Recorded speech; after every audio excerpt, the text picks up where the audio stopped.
La mañana del 2 de junio de 1953 amaneció gris sobre Londres, pero dentro del Palacio de Buckingham, una joven de apenas 26 años se preparaba para un momento que cambiaría no solo su vida, sino la historia de una nación. Elizabeth Alexandra Mary Windsor se miraba en el espejo mientras sus damas de compañía ajustaban los últimos detalles de su vestido de coronación, una obra maestra de seda blanca bordada con oro que pesaba más de 5 kilos. Lo que nadie sabía en ese momento era que la futura reina había tomado una decisión revolucionaria que escandalizaría a los tradicionalistas de la corte, había insistido en que su coronación fuera televisada, convirtiéndose en el primer monarca británico en permitir que las cámaras capturaran este sagrado ritual. Los consejeros más veteranos habían protestado vehementemente, argumentando que la ceremonia perdería su mística y solemnidad. Pero Elizabeth, con una determinación que sorprendió a todos, había respondido con una frase que se volvería legendaria: si voy a servir a mi pueblo, que mi pueblo me va a asumir este compromiso. La decisión había generado un terremoto en Westminster. El primer ministro Winston Churchill, inicialmente opuesto a la idea, había quedado impresionado por la convicción de la joven soberana.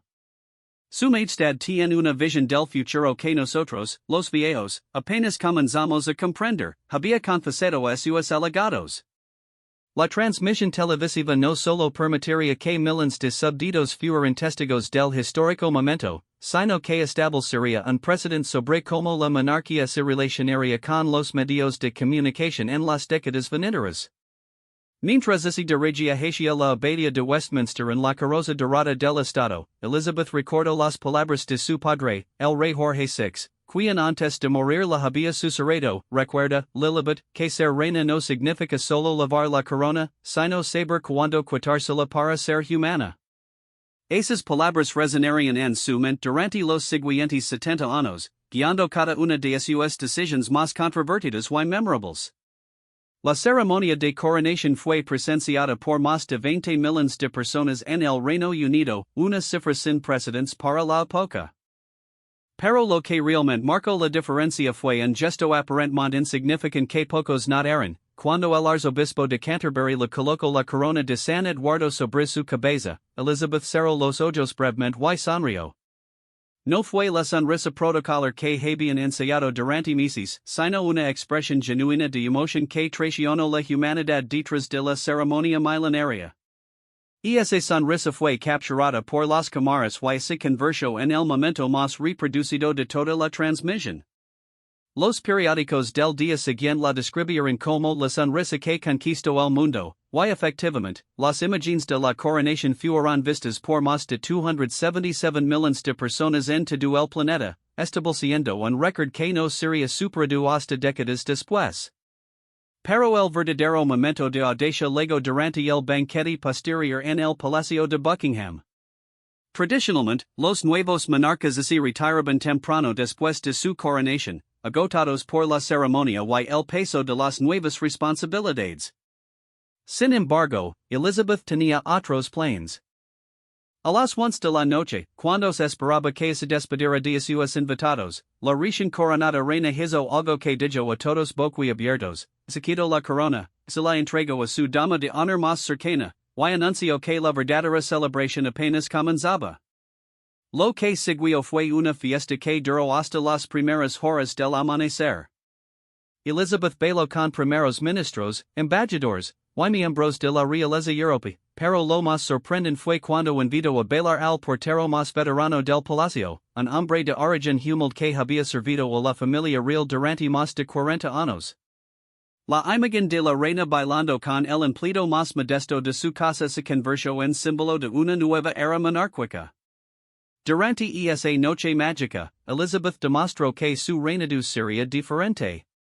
Conversó en francés con Charles de Gaulle sobre literatura, discutió políticas económicas con representantes del Commonwealth, y sorprendió a todos al revelar su profundo conocimiento sobre mecánica automotriz cuando se enzarzó en una animada conversación técnica con el embajador italiano, quien casualmente había sido ingeniero antes de dedicarse a la diplomacia. Pero el momento más emotivo de la velada llegó cuando, cerca de las 3 de la madrugada, Elizabeth se acercó una ventana que daba a los jardines del palacio. Miles de ciudadanos habían permanecido allí toda la noche, cantando y celebrando. Sin pensarlo dos veces, la reina abrió la ventana y gritó, gracias por esperar. Esta noche celebramos juntos. La multitud estalló en vidas que se escucharon por todo Londres. Ese gesto espontáneo selló para siempre la relación especial entre Elizabeth y su pueblo. Los periódicos de la mañana titularon, la reina del pueblo, y efectivamente, desde esa noche, Elizabeth II se ganó un lugar en el corazón de los británicos que ningún protocolo o ceremonia podría haber logrado. La coronación y su posterior celebración establecieron el tono de lo que sería un reinado lleno de momentos inesperados, decisiones audaces y gestos que humanizarían para siempre la figura de la monarquía británica. Pero esto era solo el comienzo de una serie de episodios que demostrarían que detrás de la corona y el protocolo vivía una mujer extraordinaria con un sentido del humor agudo, una inteligencia notable y, sobre todo, una valencia que la llevaría a romper tradiciones centenarias cuando lo considerara necesario. El año 1969 marcó un punto de inflexión en Louisiana vida de Elizabeth II que pocos historiadores han documentado completamente. La reina, entonces de 43 años, enfrentaba una crisis de popularidad sin precedentes. Los movimientos juveniles de los años 60 habían puesto en tela de juicio la relevancia de las instituciones tradicionales, y la monarquía no era la excepción. Las encuestas mostraban que un preocupante porcentaje de la población consideraba a la familia real como anacrónica y irrelevante para los tiempos modernos. Fue entonces cuando Elizabeth tomó una decisión que horrorizó a sus consejeros más conservadores, permitir que un equipo de documentalistas de la BBC filmara la vida cotidiana de la familia real durante todo un año. El proyecto, inicialmente titulado Royal Family, sería posteriormente conocido como el documental que cambió para siempre la percepción pública de la monarquía británica. La idea había surgido durante una cena privada con Lord Mountbatten, tío del príncipe Felipe, quien había sugerido que la familia real necesitaba modernizarse parecer. Elizabeth, lejos de ofenderse por el comentario, había pasado semanas reflexionando sobre las palabras de Mountbatten. Finalmente, en una reunión que se extendió hasta altas horas de la madrugada, convenció a sus reticentes asesores de que era hora de mostrar al mundo que los Windsor eran, ante todo, una familia. El rodaje comenzó en febrero de 1969, y desde el primer día quedó claro que esta experiencia revelaría aspectos de la personalidad real que nadie había imaginado. Las cámaras capturaron a Elizabeth preparando una ensalada en la cocina de Balmoral, discutiendo animadamente con sus hijos sobre sus calificaciones escolares, y riéndose carcajadas durante una barbacoa familiar donde ella misma volteaba las hamburguesas. Pero el momento que realmente humanizó a la soberana ante los ojos del mundo ocurrió durante una secuencia aparentemente mundana. Las cámaras siguieron a Elizabeth hasta una tienda de dulces en el pequeño pueblo de Ballater, cerca del castillo de Balmoral. Lo que nadie esperaba era presenciar a la reina regateando vigorosamente con el tendero por el precio de unos caramelos para sus hijos. 5 chelines por una bolsa de dulces y es un robo a plena luz del día, señor MacLeod, lo dijo con una sonrisa traviesa que desarmó completamente al comerciante. La escena, que duró menos de 3 minutos en el documental final, se convirtió en el segmento más comentado y recordado. Los británicos quedaron fascinados al descubrir que su reina no solo sabía el valor del dinero, sino que no tenía reparos en defender a sus intereses como cualquier madre de familia. El incidente generó titulares en todo el mundo, la reina regateadora se convirtió en un fenómeno mediático que transformó la imagen pública de Elizabeth de una figura de estado y ceremonial a una mujer práctica y con los pies en la tierra. Durante el mismo periodo de filmación, las cámaras capturaron otro momento que reveló la agudeza mental y el sentido del humor de la reina. En una cena familiar, el príncipe Carlos, entonces de 20 años, había comenzado a exponer sus teorías sobre arquitectura moderna con la pasión típica de un joven universitario. Elizabeth lo escuto patientemente durante varios minutos antes de interrumperlo con una sonrisa. Charles, querido, tus ideas sobre el brutalismo son fascinantes, pero podrías explicarme cómo planeas convencer a mis súbditos de que viven en edificios que parecen bunkers?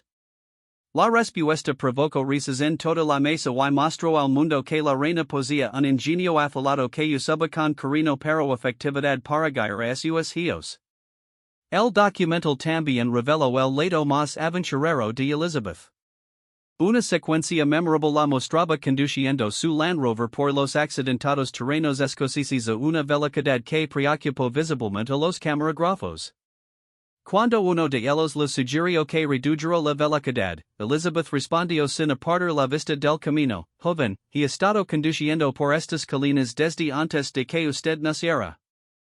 Si no puede mantener el ritmo, tal vez debería considerar un trabajo de escritorio. La secuencia de conducción se convirtió en legendaria no solo por la destreza de Elizabeth al volante, sino por lo que reveló sobre su carácter. Aquí estaba una mujer de mediana edad que no solo conocía cada centímetro de sus propiedades escocesas, sino que las navegaba con la confianza de alguien que había pasado décadas explorando cada sendero y cada colina. La imagen de la reina como una conductora experimentada y audaz se convirtió en parte integral de su mito personal. Pero quizás el momento más revelador del documental ocurrió durante una conversación nocturna entre Elizabeth y el príncipe Felipe en los jardines de Windsor. Las cámaras, equipadas con micrófonos direccionales de última generación, capturaron una conversación privada que ningún miembro de la familia real esperaba que fuera audible. La pareja discutió los desafíos de criar a sus hijos bajo el escrutinio público, y Elizabeth confesó sus temores sobre el futuro de la monarquía en un mundo cambiante. A veces me pregunto si no estamos condenando a nuestros hijos a una vida de irrelevancia dorada, lo dijo a Felipe mientras pasaban entre los rosales. El mundo está cambiando tan rápido, Philip. ¿Qué pasará cuando ya no seamos necesarios?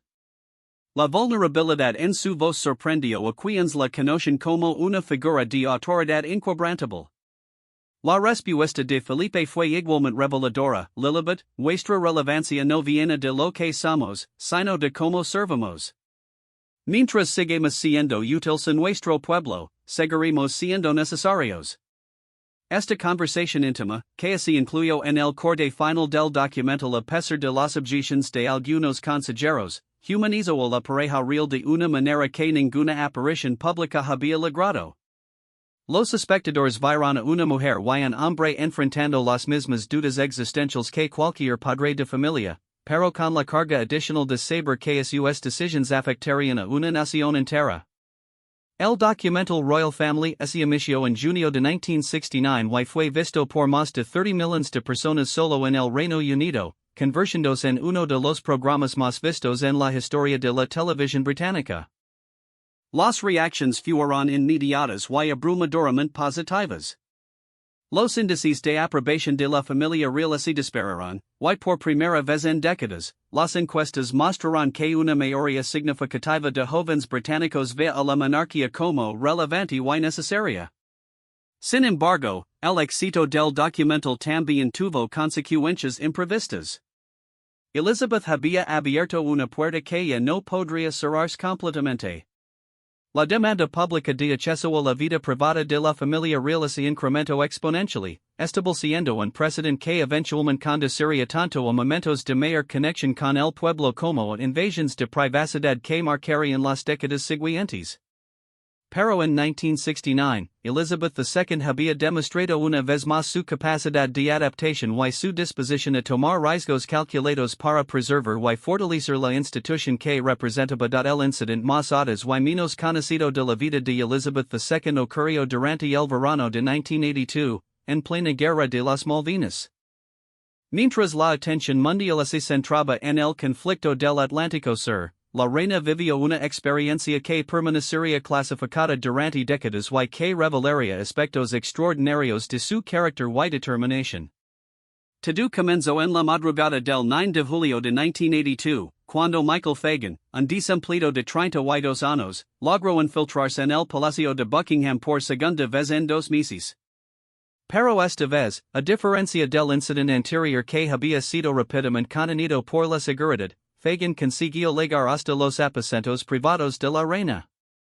Lo que sucedió durante los siguientes 33 minutos se convertiría en una de las anécdotas más extraordinarias y mejor guardadas de la monarquía británica. Elizabeth se despertó alrededor de las 7 de la mañana al escuchar ruidos extraños provenientes de su vestidor. Su primera reacción no fue de pánico, sino de irritación. Pensando que se trataba de algún empleado nuevo que había confundido los horarios, se levantó de la cama dispuesta a aclarar el malentendido. Lo que encontró al abrir la puerta de su habitación la sorprendió, pero no la asustó. Un hombre desalentado, obviamente perturbado, sentado en una silla sosteniendo un trozo de vidrio roto con el que se había herido la mano. Lo que siguió desafía toda lógica protocolaria. En lugar de gritar pidiendo ayuda o intentar escapar, Elizabeth se dirigió calmadamente hacia Fagin y, con la voz que utilizaba para tranquilizar a sus caballos nerviosos, le dijo, buenos días. Parece que está herido. ¿Por qué no me cuenta que lo trae por aquí mientras busco algo para curar esa mano? La respuesta de Fagin fue un torrente incoherente de quejas sobre el desempleo, los problemas económicos del país y su situación personal. Lejos de mostrar miedo o impaciencia, Elizabeth se sentó en una silla frente a él y comenzó una conversación que duraría más de media hora.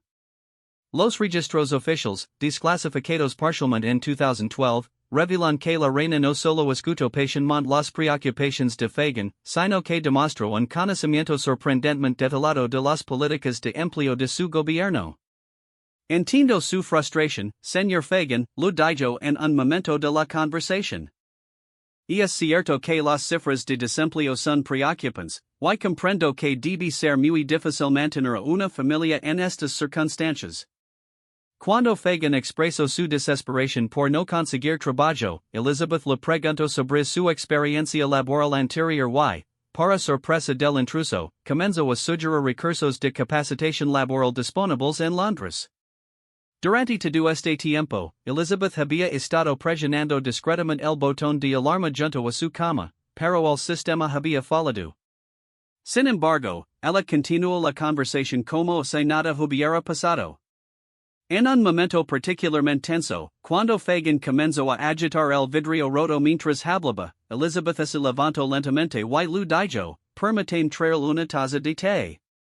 Siempre he encontrado que las conversaciones importantes se desarrollan mejor con una taza de té caliente. La imagen de la reina de Inglaterra preparando té para un intruso que había violado la seguridad de su hogar se convertiría en legendaria entre el personal del palacio. Los detalles no se harían públicos hasta décadas después. Elizabeth regresó con una bandeja de té completa, incluyendo galletas, y continuó la conversación mientras vendaba la mano herida de Fagin con una servileta de lino. El momento más extraordinario llegó cuando Fagin, ya más cómodo gracias al té y la atención médica básica, comenzó a llorar y le contó a la reina sobre sus problemas matrimoniales y sus temores sobre el futuro de sus hijos. Elizabeth, demostrando la impaciencia que caracterizaría todo su reinado, le ofreció consejos prácticos sobre recursos de apoyo familiar y hasta le proporcionó números de teléfono de organizaciones benéficas que podrían ayudarlo. Su Majestad, le dijo Fagin en un momento de lucidez, ¿no tiene miedo de mí? La respuesta de Elizabeth se convertiría en una de sus frases más citadas en círculos íntimos, señor Fagin, he sobrevivido a los bombardeos de Londres, he criado 4 hijos, y he lidiado con primeros ministros durante 30 años. Un hombre preocupado por su familia no me asusta, me inspira compasión. Finalmente, cuando llegó la seguridad, alertada por una empleada doméstica que había notado la ausencia inusual de la reina en su rutina matutina, encontraron una escena que ninguno había imaginado posible, la soberana del Reino Unido y un intruso sentados cómodamente tomando té y discutiendo las ventajas de diferentes programas de capacitación vocacional. Fagin fue arrestado sin resistencia, pero no antes de que Elizabeth insistiera en que recibiera atención médica adecuada para su mano herida. Más sorprendent la reina solicitó personalmente que se le proporcionara información sobre los recursos que había mencionado durante su conversación. Semanas después, Fagin recibió en prisión un paquete con folletos informativos y cartas de recomendación para varios programas de asistencia social, todo gestionado discretamente por el personal de la reina. El incidente reveló aspectos del carácter de Elizabeth que incluso sus más cercanos colaboradores desconocen. Su capacidad para mantener la calma bajo presión extrema, su genuina preocupación por el bienestar de sus súbditos, incluso cuando estos violaban su privacidad, y su habilidad para encontrar humanidad en las situaciones más extraordinarias se convirtieron en elementos legendarios de su personalidad. Pero quizás lo más notable fue su insistencia en que el incidente no se utilizara para aumentar las medidas de seguridad de manera que aislara completamente a la familia real del pueblo británico. En las reuniones posteriores con los jefes de seguridad, Elizabeth argumentó que un palacio que se convierte en fortaleza deja de ser un hogar para servir al pueblo. Los archivos desclasificados también revelan que Elizabeth envió una carta personal al primer ministro Margaret Thatcher, no para quejarse de las fallas de seguridad, sino para expresar su preocupación por las condiciones sociales que habían llevado a Fagin a tal desesperación. Cuando un ciudadano se siente tan abandonado que debe infiltrarse en el palacio para ser escuchado, escribió, debemos examinar si estamos cumpliendo adecuadamente nuestro deber hacia nuestro pueblo. Este extraordinario episodio encapsuló la esencia del carácter de Elizabeth II, su valencia silenciosa, su impaciencia genuina, y su inquebrantable compromiso con el servicio público, incluso en las circunstancias más improbables y incómodas. El incidente Fagin se convirtió en un testimonio de una reina que ve en cada súbdito, sin importar las circunstancias, un ser humano digno de respeto y consideración. Los últimos años del reinado de Elizabeth II estuvieron marcados por una serie de gestos que consolidaron su legado como una monarca que nunca perdió su capacidad de sorprender y emocionar.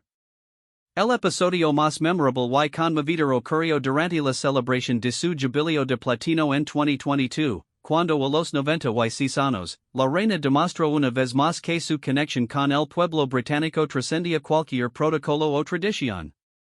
La idea surgió de manera espontánea durante una reunión de planificación para las festividades del jubileo.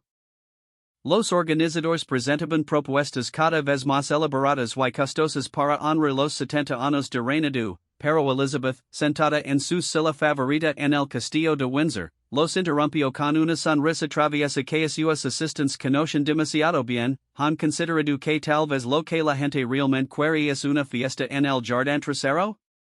La sugerencia inicial fue recibida con confusión. Los consejeros más veteranos argumentaron que un evento de tal magnitud requería ceremonias grandiosas y protocolos elaborados. Pero Elizabeth tenía una visión diferente. Durante las siguientes semanas, trabajó personalmente en el desarrollo de lo que se convertiría en el gran almuerzo del jubileo más grande de la historia británica, una celebración simultánea en miles de calles a lo largo del Reino Unido, donde los vecinos se reunirían para compartir comida y historias. Lo que hizo especial esta iniciativa no fue solo su escala, sino la participación personal de la reina en su organización. Elizabeth insistió en visitar personalmente docenas de comunidades en las semanas previas al evento, no en visitas oficiales con toda la parafernalia real, sino en encuentros íntimos donde se sentaba con las familias en sus propias casas, ayudaba a planificar los menús y hasta compartir recetas de su colección personal. Una de estas visitas se convirtió en legendaria. En el barrio de Whitechapel en Londres, Elizabeth llegó sin previo aviso a la casa de Amira Hassan, una inmigrante somali que había organizado un almuerzo comunitario para su calle. En lugar de la típica visita formal de 20 minutos, la reina se quedó durante 3 horas, ayudando a preparar samosas en la cocina de Amira y aprendiendo a hacer chai tradicional. Su Majestad tenía curiosidad genuina por todo, recordaría después Amira en entrevistas. Me preguntó sobre cada especie, quiso saber la historia de cada plato, y hasta insistió en que lo enseñara la técnica correcta para doblar las samosas. Cuando terminamos, tenía harina en el vestido y una sonrisa que iluminaba toda la cocina. Pero el momento que realmente capturó la atención mundial ocurrió cuando las cámaras del equipo documental que seguía discretamente a la reina grabaron una conversación entre Elizabeth y Jamal, el hijo de 8 años de Amira. El niño, inicialmente tímido, había comenzado a mostrar a la reina sus dibujos. Cuando llegó a uno que representaba la ciudad de Mogadiscio, donde había nacido, comenzó a llorar. Eco de menos mi casa de verdad, lo dijo a Elizabeth. La respuesta de la reina fue inmediata y profundamente emotiva. Jamal, querido, el hogar no es solo un lugar. Es donde te aman y donde puedes amar a otros. Tu hogar de verdad está aquí ahora, con tu familia y tus amigos. Mogadiscio será siempre parte de ti, pero Londres es tu hogar ahora.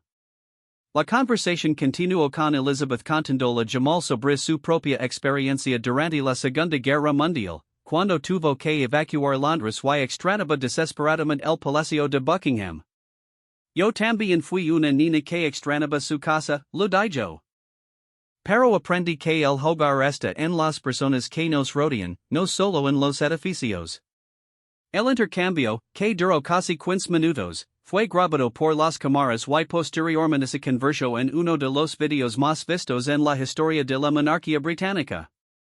La imagen de la reina consolando a un niño refugiado mientras preparaban comida tradicional somali encapsuló perfectamente la evolución de Elizabeth II como símbolo de unidad en una sociedad diversa.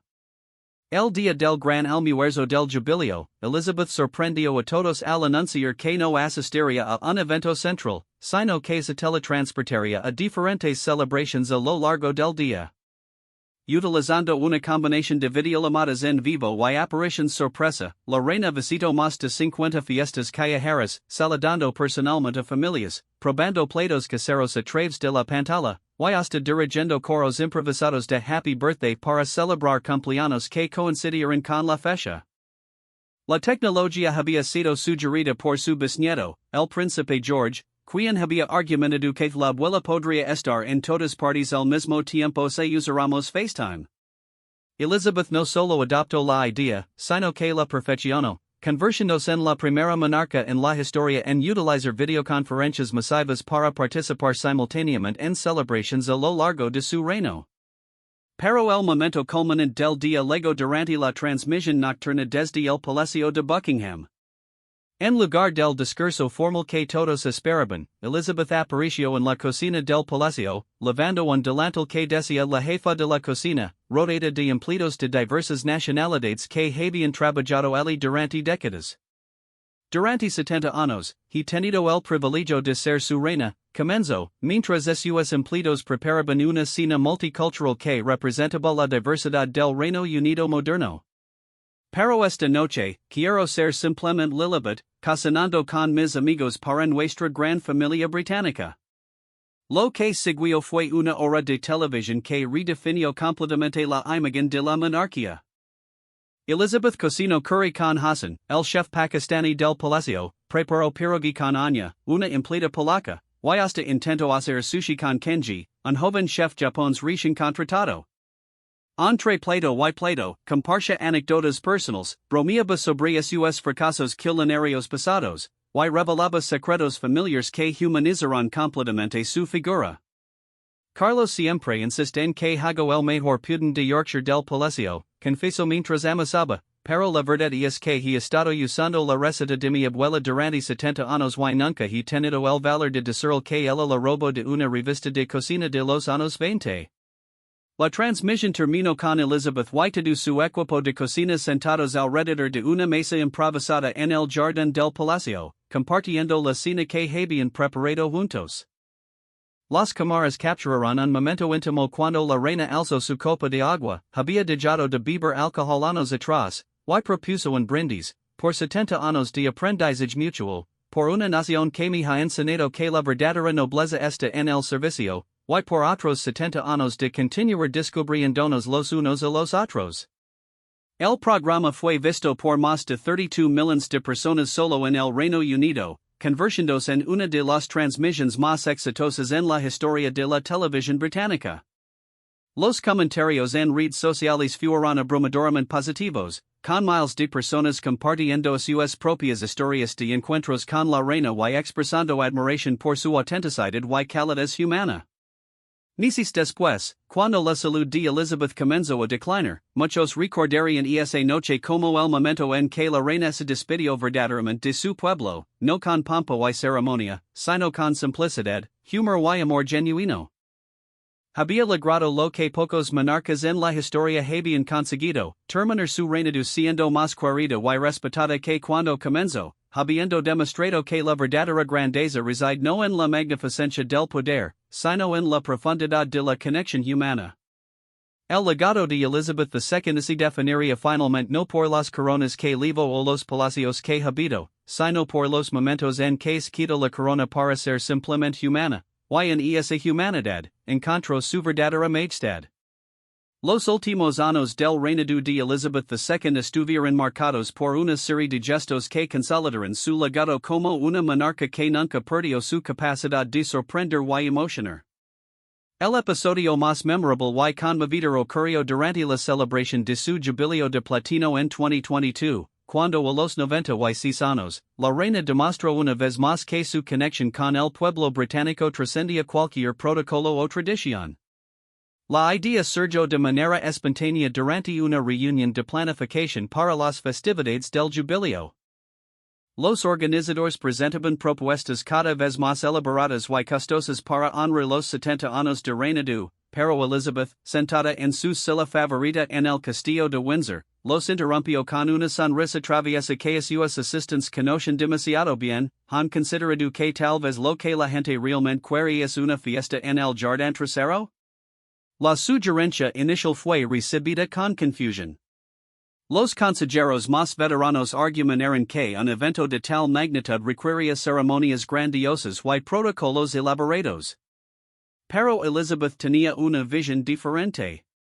Durante las siguientes semanas, trabajó personalmente en el desarrollo de lo que se convertiría en el gran almuerzo del jubileo más grande de la historia británica, una celebración simultánea en miles de calles a lo largo del Reino Unido, donde los vecinos se reunirían para compartir comida y historias. Lo que hizo especial esta iniciativa no fue solo su escala, sino la participación personal de la reina en su organización. Elizabeth insistió en visitar personalmente docenas de comunidades en las semanas previas al evento, no en visitas oficiales con toda la parafernalia real, sino en encuentros íntimos donde se sentaba con las familias en sus propias casas, ayudaba a planificar los menús y hasta compartir recetas de su colección personal. Una de estas visitas se convirtió en legendaria. En el barrio de Whitechapel en Londres, Elizabeth llegó sin previo aviso a la casa de Amira Hassan, una inmigrante somali que había organizado un almuerzo comunitario para su calle.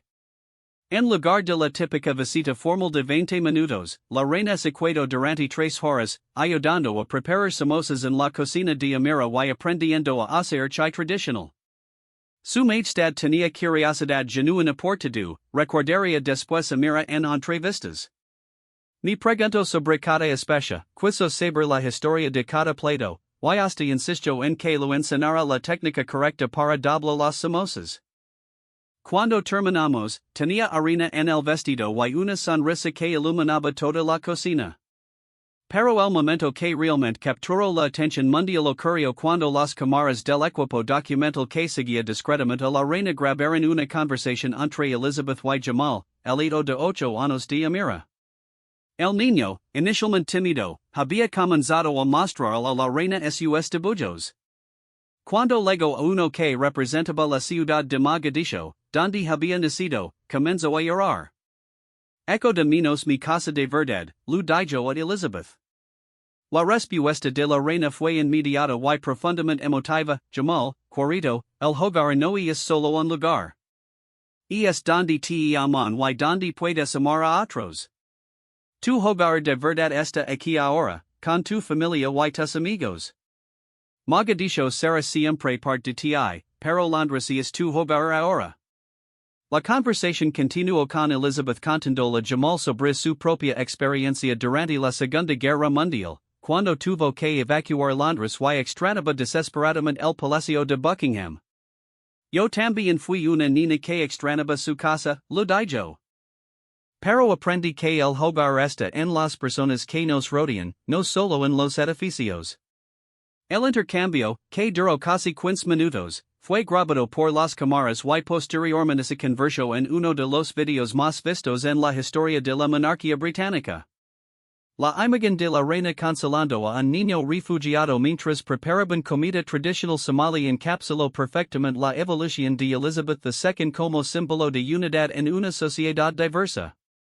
El día del gran almuerzo del jubileo, Elizabeth sorprendió a todos al anunciar que no asistiría a un evento central, sino que se teletransportaría a diferentes celebraciones a lo largo del día. Utilizando una combinación de videollamadas en vivo y apariciones sorpresa, la reina visitó más de 50 fiestas callejeras, saludando personalmente a familias, probando platos caseros a través de la pantalla, y hasta dirigiendo coros improvisados de Happy Birthday para celebrar cumpleaños que coincidieron con la fecha. La tecnología había sido sugerida por su bisnieto, el príncipe George, quien había argumentado que la abuela podría estar en todas partes al mismo tiempo si usáramos FaceTime. Elizabeth no solo adoptó la idea, sino que la perfeccionó, convirtiéndose en la primera monarca en la historia en utilizar videoconferencias masivas para participar simultáneamente en celebraciones a lo largo de su reino. Pero el momento culminante del día llegó durante la transmisión nocturna desde el Palacio de Buckingham. En lugar del discurso formal que todos esperaban, Elizabeth apareció en la cocina del palacio, lavando un delantal que decía la jefa de la cocina, rodeada de empleados de diversas nacionalidades que habían trabajado allí durante décadas. Durante 70 años, he tenido el privilegio de ser su reina, comenzó, mientras sus empleados preparaban una cena multicultural que representaba la diversidad del Reino Unido moderno. Pero esta noche, quiero ser simplemente Lilibet, cocinando con mis amigos para nuestra gran familia británica. Lo que siguió fue una hora de televisión que redefinió completamente la imagen de la monarquía. Elizabeth cocinó curry con Hassan, el chef pakistani del palacio, preparó pierogi con Anya, una empleada polaca, y hasta intentó hacer sushi con Kenji, un joven chef japonés recién contratado. Entre plato y plato, compartía anécdotas personales, bromeaba sobre sus fracasos culinarios pasados, y revelaba secretos familiares que humanizaron completamente su figura. Carlos siempre insiste en que hago el mejor pudding de Yorkshire del Palacio, confesó mientras amasaba, pero la verdad es que he estado usando la receta de mi abuela durante 70 años y nunca he tenido el valor de decirle que ella la robó de una revista de cocina de los años 20.